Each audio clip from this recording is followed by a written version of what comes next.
লাব্বাইক ধ্বনিতে মুখরিত হচ্ছে আরাফা। সূর্যোদয়ের সঙ্গে সঙ্গেই মিনায় অবস্থান শেষে হাজিরা আরাফার উদ্দেশ্যে রওনা হন। দিনভর আরাফার ময়দানে অবস্থান করে তারা শুনবেন হজের ঐতিহাসিক খুতবা, যা মসজিদে নাবিয়া থেকে সরাসরি সম্প্রচার করা হবে।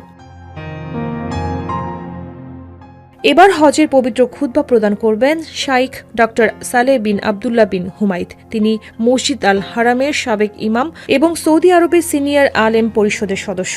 খুতবাটি ৪৩টি ভাষায় সরাসরি অনুবাদ সহ সম্প্রচার করা হচ্ছে, যার মধ্যে বাংলা ভাষাও অন্তর্ভুক্ত। হজ যাত্রীরা জোহর ও আসর একসঙ্গে আদায় করে সূর্যাস্তের পর রওনা হবেন মুজদালিফার উদ্দেশ্যে। সেখানে রাত যাপন করে শয়তানকে নিক্ষেপ করার জন্য পাথর সংগ্রহ করবেন। এবছর হজে অংশ নিয়েছেন প্রায় ১৪ লাখ মুসল্লি।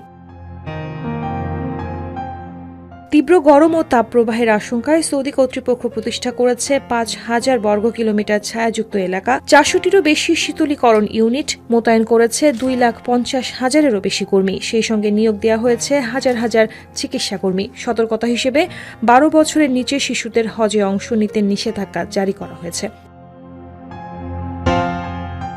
এছাড়া অনুমতিপত্র ছাড়া হজে অংশ নিলে $৫,০০০ জরিমানা ও ১০ বছরের জন্য সৌদি আরবে প্রবেশ নিষেধ থাকবে। গত বছর অনেকে অবৈধভাবে হজে অংশ নিয়েছিলেন, ফলে তীব্র গরমে আবাসন ও চিকিৎসা সেবা না পেয়ে শত শত মানুষ প্রাণ হারান।